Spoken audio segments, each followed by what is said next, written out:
And our topic is inflation proof. We have to go, we have to find a way to move ourselves from financial erasure to financial resilience. Resilience seems to be baking in sunshine. She's in Spain, in Portugal. Inflation is just really coming at us from all sides.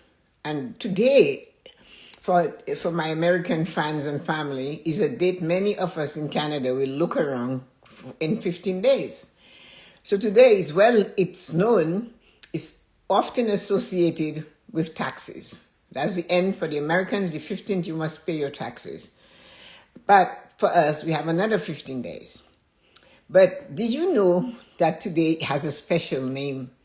Today is called National Rubber Eraser Day. Did you know that? Usually we think of an eraser as, as an eraser as a tool to fix mistakes.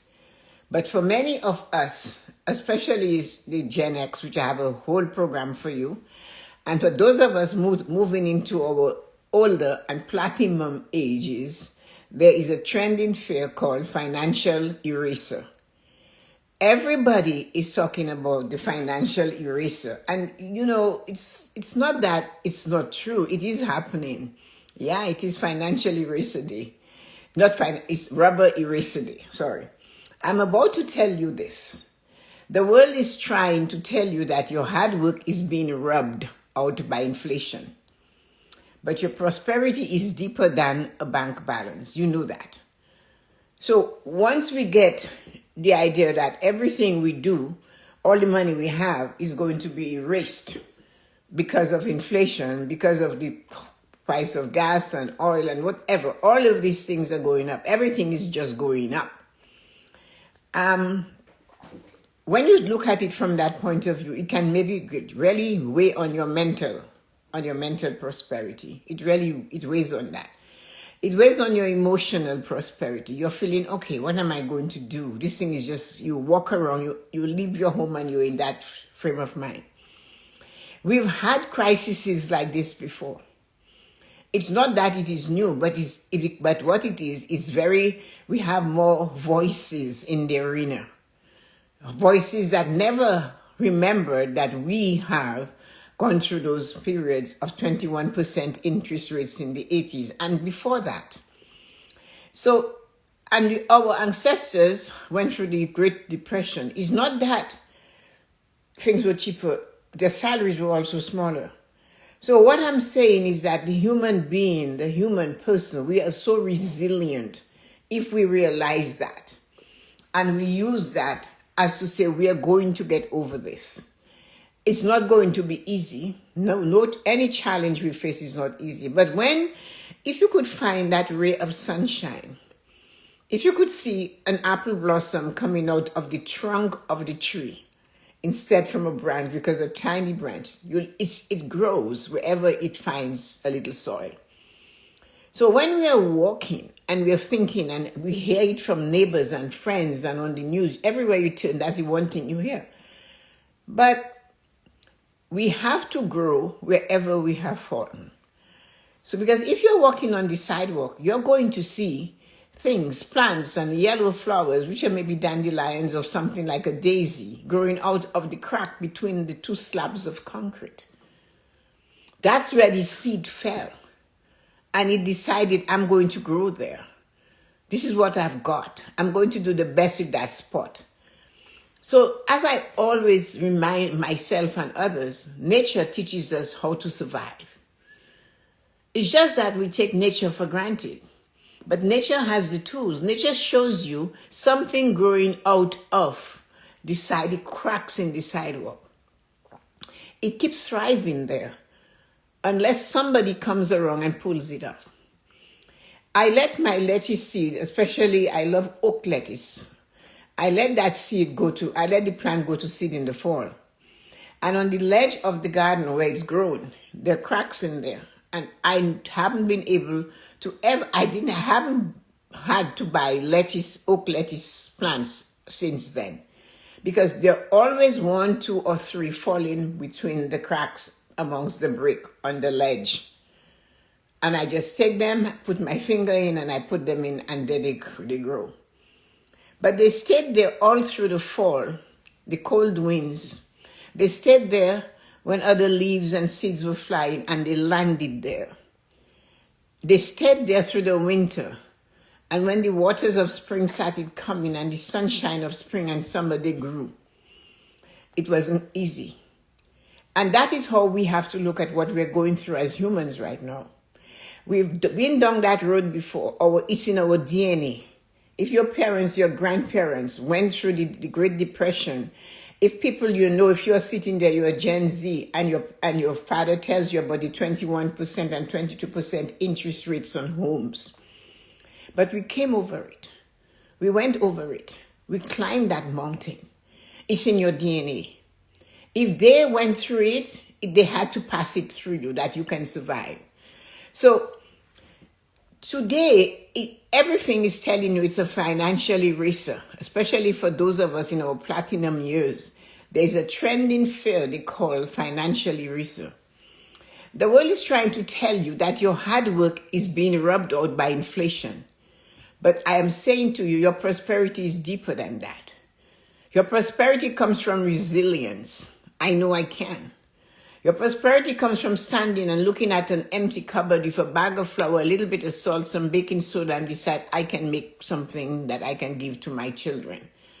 That one can of chicken broth, or that one can of sardines, or that 2 eggs that are there.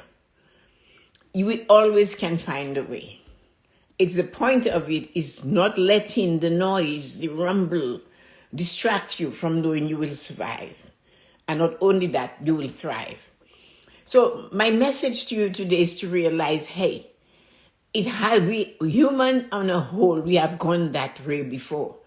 And today we are sitting here and we are looking at all these people that are in their 30s and 40s that have never gone through any of the 80s, the time when things dropped, when everything was not working.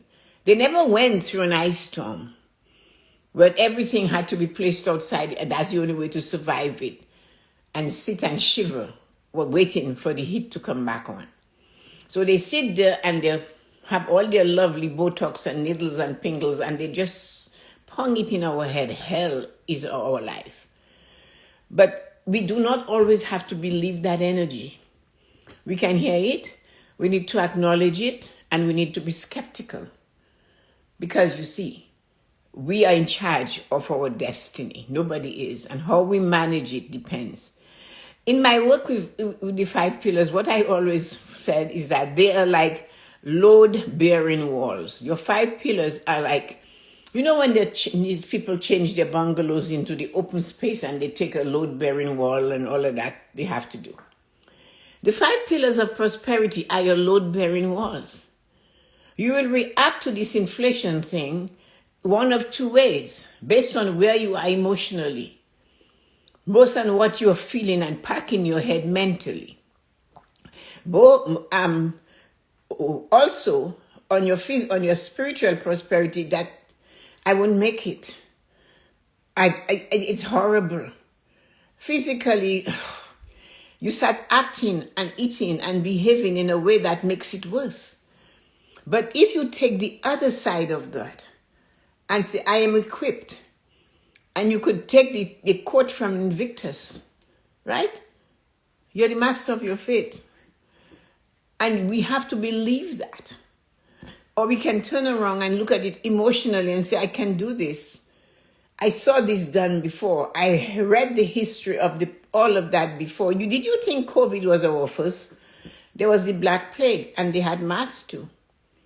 So COVID was it came back to and showed us that the plague that they had when they wore the mask is similar. So you see, history repeats itself. Life is cyclical. What goes around must come around in all aspects of our life. So your 5 pillars, if you just keep them healthy, they are the load-bearing wall of your life. You take some time to be like the old lady had taught me, go around your house and find something to be grateful for. That cup that you use, that mug, that glass, that knife, that fork, whatever it is you already have, just concentrate on that. Emotional balance. I did it. I started with $1.75 and we did it. You started saving $5 and you did it. You didn't know where the money was coming from when you had to leave a bad marriage, but you did and you survived. So there is a lot that we can do for ourselves. If you're feeling the unretired, if you're feeling that you're the unretirement pool, it's not just about the money. You know, you're retired and you feel like, okay, it's just terrible, I have to go find a job. It's about seeking stability. That's what we're looking for, just something stable. If I make a $200 working somewhere else, then I'll have that extra money. We need to have an example always. So imagine you spend 40 years building a beautiful garden only to wake up and see a frost coming. You don't abandon the garden. You cover the roots. Your roots are your mental and spiritual prosperity. It is coming. They told us inflation is coming, and many of us expect the government to just give us money to make it better. They can't. If they do that, then our children and our grandchildren has to pay for it. So we have to do small things, and everybody doing something tiny. This is what builds resilience. That is what takes the whole group going. That is why every pillar matters. Consider your pillar, your village, that it takes to raise a child. It takes a country to succeed together, to hold on to each other and say, we can do this, we can fight this. I have this and I can offer that. And it's just resilience and stick-to-itness. We have to come together as a team to win. But when the people that sell, as I always remind you, that good news does not sell. People do not want to listen to good news, even if it's good all around. Much less when it's like this time. People do not want that. But while we are having this horrible time, this horrible weather, we have to believe that summer is coming. For the past, there was over 90 millimeters of rain, or how much rain in March, and we're already at 70 for April. But that doesn't mean summer is not coming. Summer is going to come. Summer might have unbearably hot days that we wish for those days of March and April. So you see, we cannot give up because the garden is getting frost. Our things are going. The money, I have to unretire. That's what the woman said, because she's so scared that she won't have enough. I talk a lot about the architect of abundance. You see, if the ground shifts, you don't abandon your house, do you? You reinforce the foundation, you find a way. The village shows up. So, as what I know for sure, as the work I do, I consider myself a human GPS. Tell me where you want to go financially, and I'll take you there. I see the terrain of 2026 has changed. I know it has changed. We didn't expect that. And because we didn't expect it, we seem confused and we're bewildered. And we don't know what to do. But the most important thing we can do now is to stop in the moment and breathe. Stop and realize we can regroup. We are the master of our fate. We have a choice. Our destiny belongs to us. When we focus only on the shrinking value of $1, we lose sight of our physical health and spiritual peace. Already, the dollar has shrunk. The purchase power of $1 is no longer 100 cents. It's maybe 85 or less, 75 cents to $1 nowadays, maybe. So that means the financial pillar is taking a hit. And then, because you are not seeing that it's a moment in time, and that too shall pass, you're making it affect your physical pillar. You walk around with a frown on your face. You refuse to give your face some light. You neglect applying some cream to give it luster. You decide, what's the point of connecting to a divine that does not hear my prayer? The universe suddenly in your mind is gone. So your spiritual peace has been eroded because the dollar has eroded. So the dollar is 75 cents now. So I'm going to destroy my spiritual pillar to match with this. Physically, I'm just going to let myself deteriorate because, you see, the dollar has gone, and that is more important than my physical health. The thing is that the dollar will return to prosperity. It has to, because it's all cyclical. The thing that might not return is the damage you have done to your physical and spiritual pillar. Never mind the emotional pillar where this person will sit and pull their hair off, literally, because they're finding that it's just too much to bear right now. But you have load-bearing walls. Put them together. The sick one right now is the pillar of financial prosperity. That's the one that's sick, that is sick and ailing. And it needs the support of the other four pillars, your mental prosperity, your emotional prosperity, your physical prosperity, and your spiritual prosperity. Are you able to go to work physically? And when you get the same pay and the tiny little raise that they offer, it will help the pillar to sustain better. The financial choices you made based on emotional distraught is not going to be good. So therefore, you have to stop for a moment and look at your emotional situation and say, okay, this is not the time to do this. Why don't I wait? And if the flow is consistent in your life and you have that financial independence, of course, yes, you can flow. But every now and again, when you hit that pillar and the dollar is now worth 75 cents, that is not an excuse to destroy your emotional prosperity, your mental prosperity, your physical prosperity, or your spiritual prosperity. That is the time to believe in them. Hold them up because they are your load-bearing walls. You see, you cannot build wealth on the foundation of fear. You cannot be so scared of success that you're going to build there. You have to believe it will get better. You have to, it's fear that keeps us from doing the things we can do to win. Afraid. What are you afraid of? You're afraid of the unknown. You're afraid of something that hasn't happened. And you might survive it if it does. So you see, with the shrinking dollar, we destroy the other pillars. You cannot build wealth on a foundation of fear. You must reinforce your pillars so that you are inflation-proof from the inside out. It's from the inside that you get that inflation-proof thing going. It's not outside. It's your belief.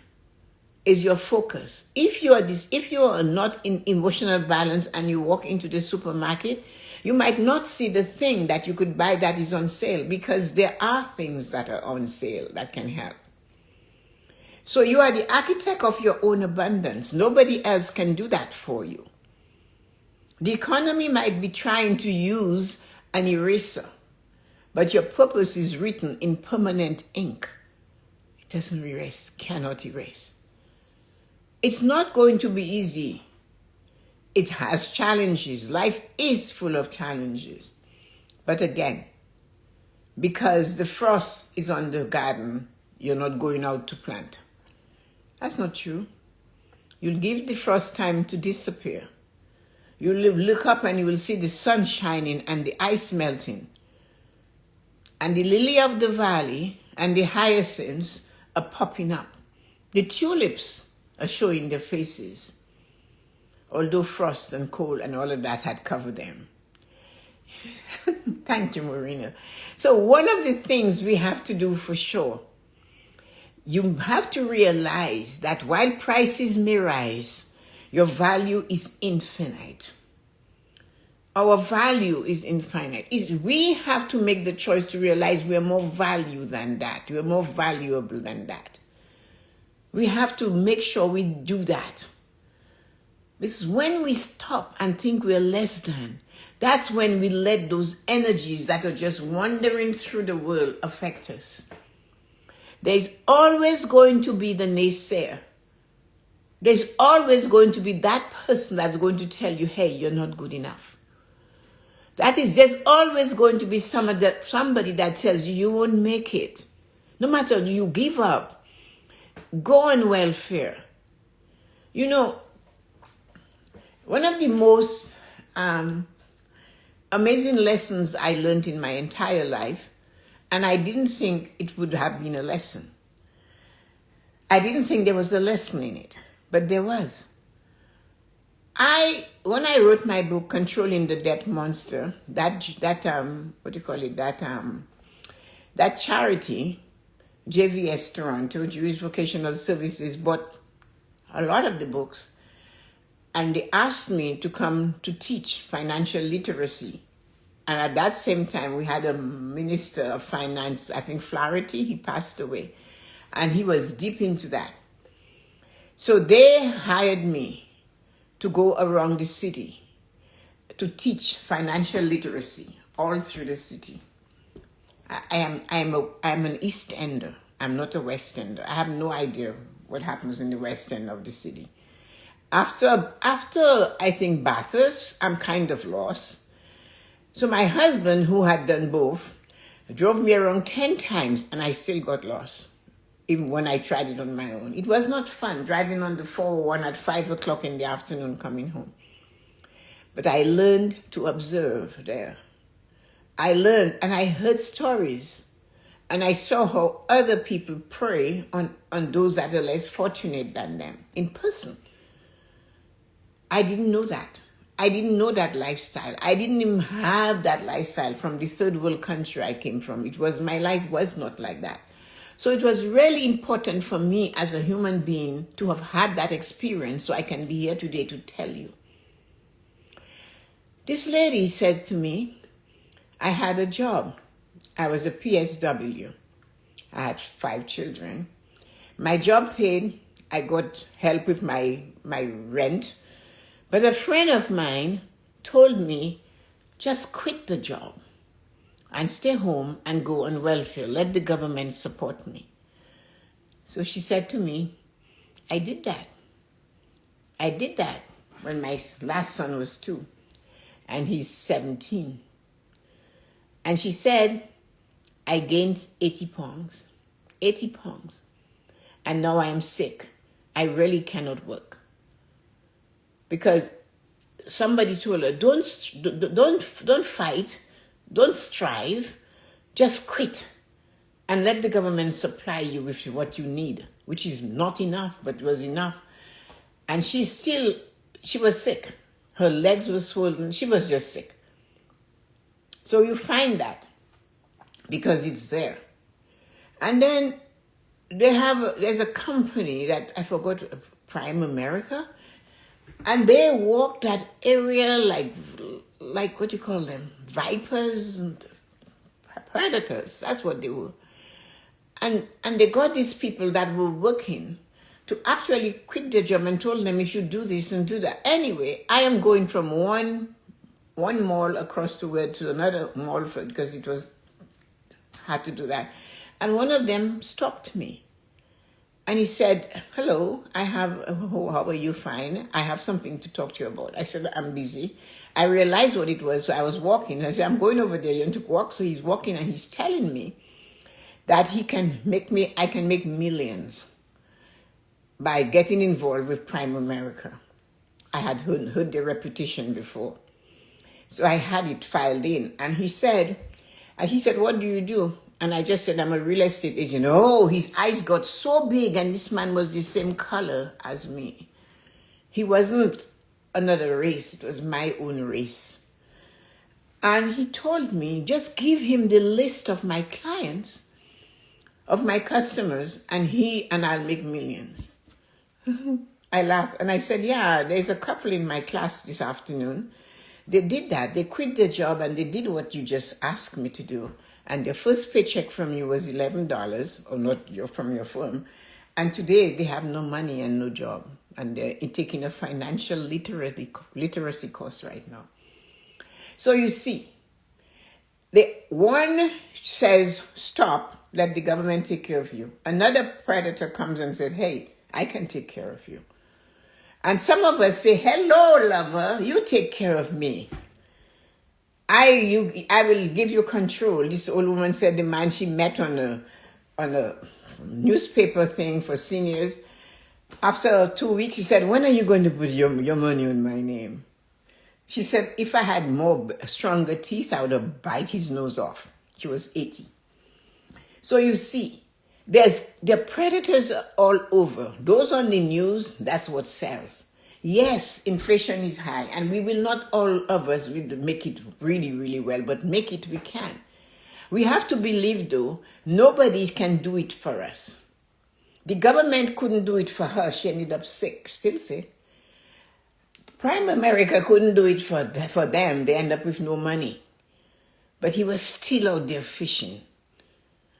And then we have a little bit of our money, and somebody says, give me your money to manage. I'll make it for you. And they take it. You don't trust these people, but we are taught to do that. So the whole thing about inflation is that we have to realize that while prices are rising, right, your value is infinite. May your mental pillar, that's the one you have to work on, be clear of fog. Your emotional pillar be filled with courage, and your spiritual pillar be the rock that the waves of the economy cannot move. I will survive. Isn't that Gloria Gaynor's song, I Will Survive? So the thing about it all is that as we continue to build our lives on solid ground, remember your daily promise to yourself. What is the truth you feel about you? Can you make it? Have you made it before? Have you crossed troubled waters? Were you faced with situations you didn't know? You lost a spouse and all of a sudden you had no money. Or you walked away and all you took was the clothes on your back. But you came out of that and you're better. You walked away and you had to fight for you to get half of what was yours. But you did it. You didn't give up. We have to be that plant that decides, that seed that decides it will grow in the cracks of the pavement. And then a child will pass and say, Mommy, I picked up a flower for you. And it's a dandelion. And I picked it up on the sidewalk on my way from school. And it's a dandelion. So you see, that child saw the beauty in that dandelion sitting in that crack and decided Mommy needed it. Grammy needed it.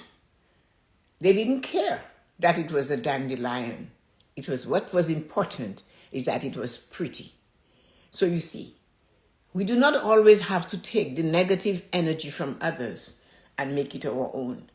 We can go around the area and find our dandelion and realize the yellow is the sunshine. It has life. It decided to grow somewhere in the path of a 5-year-old on the way from school, making sure that you got that dandelion. So resilience is our only choice right now. We can inflation-proof ourselves by believing we will survive. And when you look at your account and it doesn't look as positive as it was 2 years ago, you're still here.